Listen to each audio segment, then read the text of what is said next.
सार बचन राधा स्वामी वार्तिक भाग पहला दफा 65। असली ज्ञान उसका नाम है कि ब्रह्म का दर्शन साक्षात हो जावे। उसका रस ऐसा है कि गृहस्थ आश्रम क्या 7 विलायत के राज पर ठोकर मारता है, पर वह रस मिलना चाहिए। संतों के मत में ब्रह्म नाम ईश्वर के लक्ष्य स्वरूप का है और यह लक्ष्य स्वरूप ही माया सबल है, पर वेदांती ब्रह्म के लक्ष्य स्वरूप को शुद्ध और ईश्वर स्वरूप को वाच और माया सबल कहते हैं। मगर संत जो इन दोनों स्वरूप के परे पहुँचे फरमाते हैं कि ब्रह्म के दोनों स्वरूप यानी वाच और लक्ष्य माया सबल हैं, यानी एक जगह माया प्रकट है और दूसरी जगह यानी लक्ष्य में बहुत बारीक और गुप्त है। दफा 66। अब मालूम होवे कि कुल अवतार दर्जे आला के और योगेश्वर ज्ञानी और जितने की देवता और पैगंबर और अवतार दर्जे अदना के हैं, ईश्वर के लक्ष्य स्वरूप यानी ब्रह्म से वह उसके वास स्वरूप से प्रकट हुए।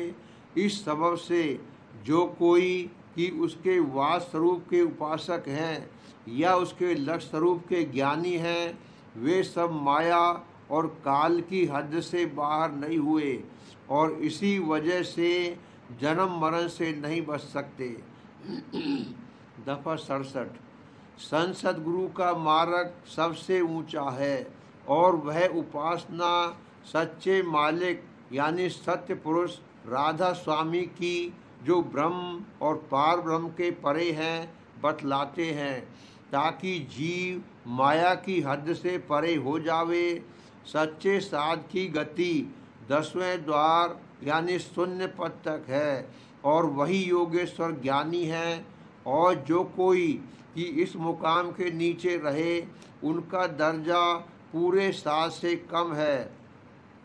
इस वास्ते हर एक शख्स को जो कोई अपना सच्चा उद्धार चाहे, मुनासिब है कि संतों का इष्ट यानी सत्य पुरुष राधा स्वामी का इष्ट धारण करे। यह नाम राधा स्वामी कुल मालिक ने आप प्रकट किया है।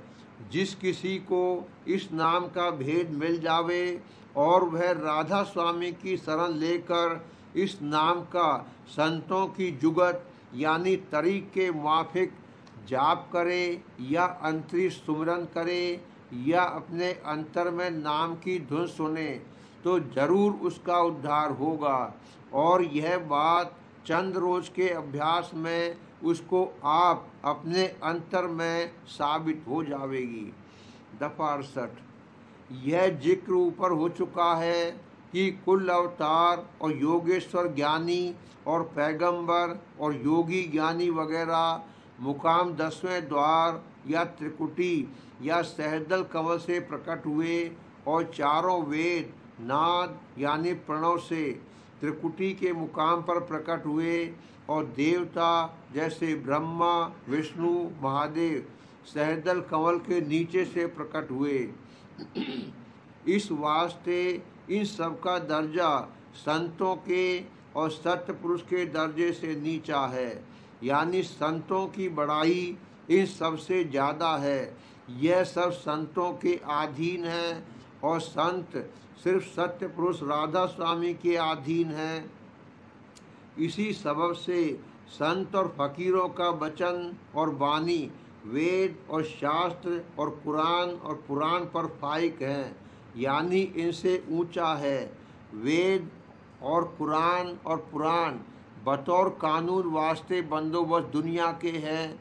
इनमें अव्वल मतलब प्रवृत्ति यानी दुनिया के बंदोबस्त और कयाम यानी ठहराव का है, और थोड़ा सा जिक्र निर्वृत्ति यानी नजात का है। और संतों के वचन में असली मतलब निर्वृत्ति यानी मोक्ष का जिक्र है।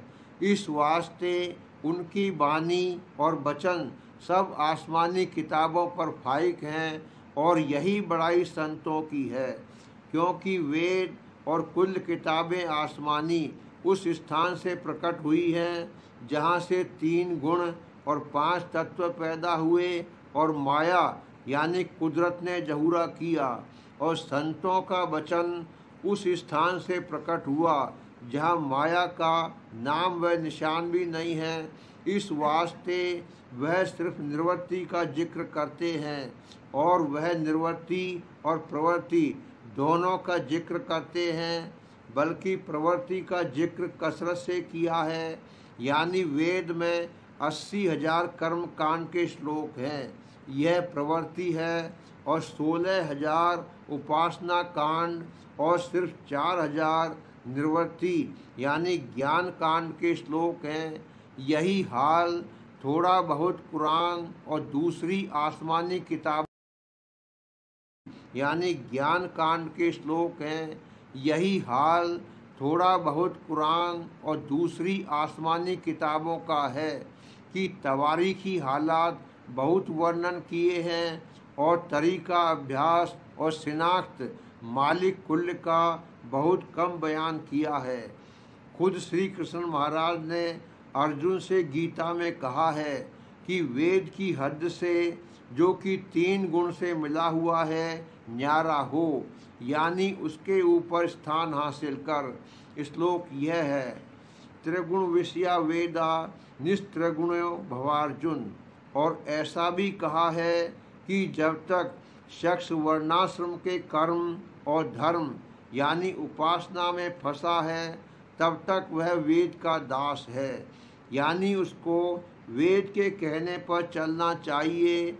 और जब वह माया और 3 गुण की हद से निकल गया तब वेद के सिर पर उसके चरण हैं, यानी वह वेद के कर्ता का कर्ता है और इसका हुक्म वेद के हुक्म के ऊपर है। श्लोक भी लिखा जाता है, वर्णाश्रमाभिमानेन श्रुतिदासो भवेन्नर वर्णाश्रम विनिश्चय श्रुतिपादोत मूर्धनि। इस तरह मुसलमान फकीर कामिल भी शरय के पाबंद नहीं, बल्कि शरय के हुक्म पर उनका हुक्म है। दफ़ा 69। यह कौल उन संतों के यानी सच्चे और पूरे आशिकों के हैं जो कि सत्यलोक में पहुंचकर सच्चे मालिक और खुदा से मिले और वहां से देखते हैं कि बेशुमार त्रिलोकियाँ और बेशुमार ब्रह्मांड और हर एक ब्रह्मांड में अलहदा अलहदा ब्रह्म व विश्व ईश्वर और माया और शक्ति यानी दुनियादारों का खुदा और उसकी कुदरत और बेशुमार अवतार और बेशुमार ब्रह्मा और विष्णु और महादेव और देवता और पैगंबर और औलिया और अंबिया और कुतुब और फरिश्ते और योगेश्वर और ज्ञानी और ऋषिश्वर और मुनीश्वर और सिद्ध और योगी और इंद्र और गंधर्व है। ऐसे जो संत हैं वह कब इनकी तरफ दृष्टि लावेंगे और कब उनके हुक्म के पाबंद होंगे। हर एक त्रिलोकी का एक एक धनी यानी मालिक है जिसको ब्रह्म और ईश्वर यानी माया सबल कहते हैं। स्थान इसका त्रिकुटी है और सहजदल कंवल है। ऐसे ऐसे बेशुमार ब्रह्म और ईश्वर उस परम पद यानी सत्य पुरुष राधा स्वामी के पैदा किए हुए हैं। सिर्फ संत इस पद में पहुँचे हैं और दूसरे की ताकत नहीं है, लेकिन जो कोई उनके वचन पर निश्चय लावे और उनसे प्रेम और प्रीत करे और उनका सत्संग करे, उसको भी माया के जाल से अपनी कृपा से निकाल कर सत्य पुरुष राधा स्वामी के चरणों में पहुँचाते हैं।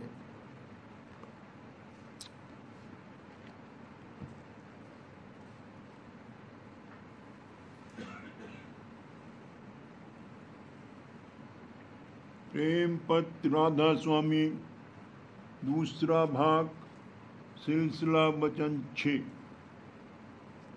तीसरी बात ये कि सूरत यानी जीव को अपने सच्चे माता पिता और कुल मालिक राधा स्वामी दयाल की सच्ची शरण लेकर कुल कार्रवाई करना चाहिए, क्योंकि कुल जीव यानी सुरतें राधा स्वामी दयाल की अंश है और अब उन्हीं के चरणों की धार से ताकत लेकर हर एक पिंड में कार्रवाई कर रही है।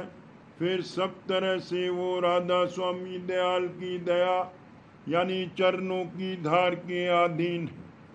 इस वास्ते मुनासिब और लाजिम है कि परमार्थी जीव अपनी करनी का अहंकार छोड़कर उनकी मौज और दया के आश्रय काम करें, तो उसमें उनकी दया की भी परख आवेगी और इसका बंधन उनका मुंह में नहीं होगा या बहुत कम होगा और परमार्थी कार्रवाई में बहुत मदद मिलेगी और तरक्की भी जल्द होगी। इसका सबूत भी थोड़ा बहुत इस बयान से जाहिर होगा कि हर एक आदमी की देह और इंद्रियों और मन की कार्रवाई सूरत की धार के ऊपर मुनहसर यानी उसके अधीन है।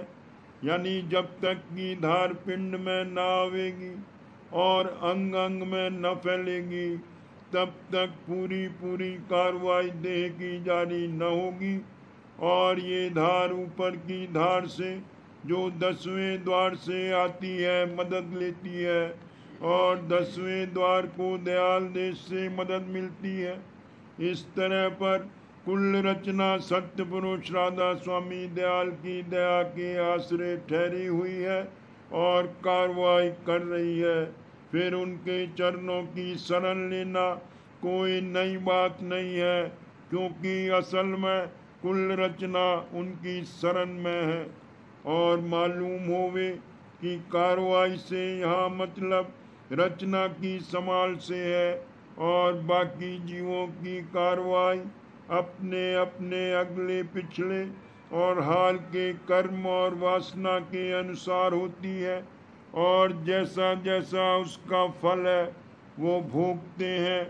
पर जो जीव की सत्य पुरुष राधा स्वामी दयाल की शरण में आए और मौज और दया के आश्रय और भरोसे अभ्यास करने लगे, उनके पिछले कर्म आहिस्ता आहिस्ता कटते जावेंगे और प्रारब्ध कर्म का भोग दया से बहुत हल्का हो जाएगा और आइंदा को जो कर्म जरूरी और वाजिबी राधा स्वामी दयाल की मौज के आश्रय करेंगे, उसमें उनका बंधन नहीं होगा। इसी तरह से वे दिन दिन निकर्म होकर एक दिन ध्रुपद में पहुंच जावेंगे और उनका पूरा पूरा उद्धार हो जाएगा। चौथी बात ये कि राधा स्वामी मत में जो अभ्यास धुन्यात्मक नाम के सुमरन और स्वरूप के ध्यान और शब्द के श्रवण का जारी है, उससे बेहतर और सहज और ध्रुपद में पहुंचाने वाली जुगत और कोई कतई नहीं है।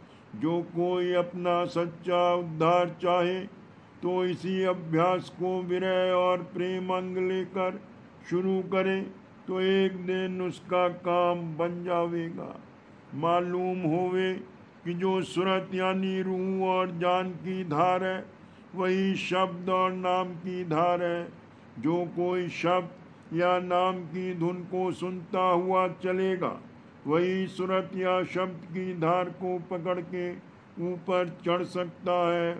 और जो कि आदि में कुल मालिक के चरणों से शब्द की धार प्रकट हुई, इस वास्ते जो कोई शब्द की डोरी पकड़कर चलेगा, वही कुल रचना के पार होकर निजधाम में प्राप्त होगा और कुल मालिक का दर्शन पावेगा। सिवाय शब्द की धार के और कोई रास्ता या जुगत या कोई धार ऐसी नहीं है कि जिसको पकड़कर जीव ध्रुपद में पहुंच सके, क्योंकि और जो रास्ते और धारें हैं वो माया के मंडल से निकसी हैं और उसी में लय हो जाती हैं। इस वास्ते हर एक सच्चे परमार्थी को चाहिए कि भेद शब्द का और हाल स्थानों का जो कि दरमियान ध्रुपद और जीव की बैठक के मुकाम के मुकर्रर हुए हैं, दरियाफ्त करके एक स्थान से दूसरे स्थान पर स्वरूप का ध्यान करता हुआ और शब्द सुनता हुआ चले और इसी तरह सब मंजिलें तय करता हुआ कुल मालिक राधा स्वामी के चरणों में प्राप्त होवे। इस रीति से सच्चा उद्धार हासिल हो सकता है और जितनी युक्तियां या तरीके और रास्ते हैं वे सब माया की हद में खत्म हो जाते हैं। इस वास्ते उनकी कमाई से पूरा उद्धार यानी सच्चा छुटकारा जन्म मरण से नहीं हो सकता है। पांचवी बात यह है कि यह लोक और संसार हमारी सूरत का देश नहीं है बल्कि मन और माया का देश है।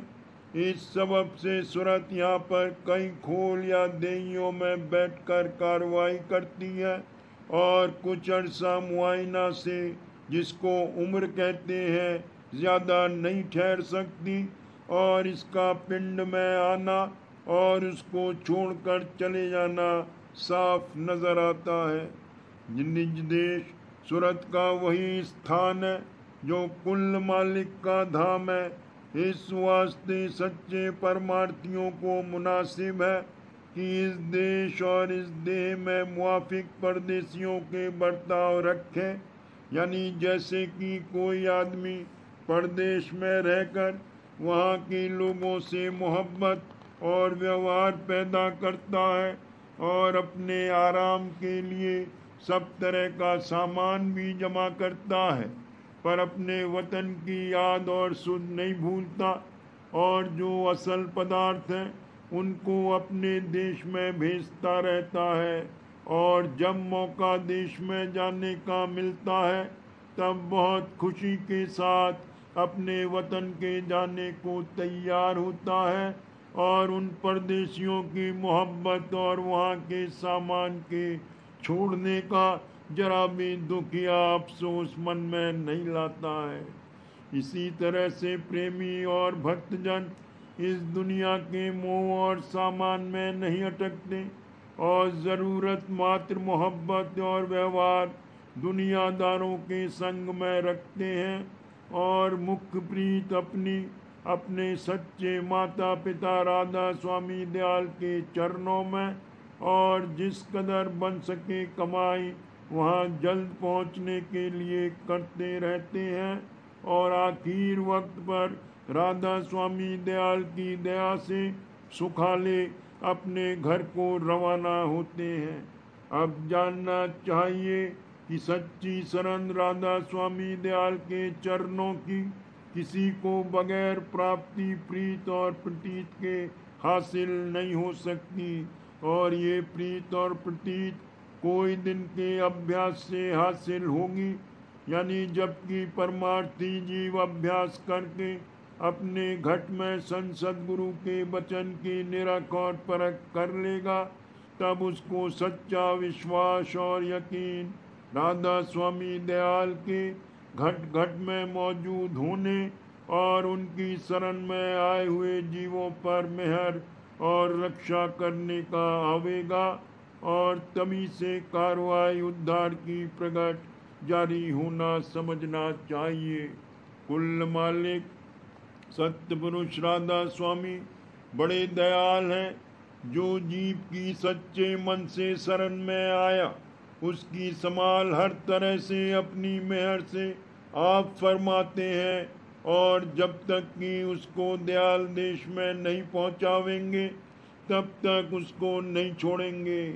इस वास्ते जो उनकी चरण शरण और सत्संग में आए हैं उनको अपने मन में यकीन रखना चाहिए कि राधा स्वामी दयाल उनके जीव का कारज एक दिन जरूर बनावेंगे और जब तक वो निज देश में न पहुँचे तब तक उनके अंग संग रहकर उनकी हर तरह से संभाल और रक्षा और परमार्थ की तरक्की फरमाते रहेंगे।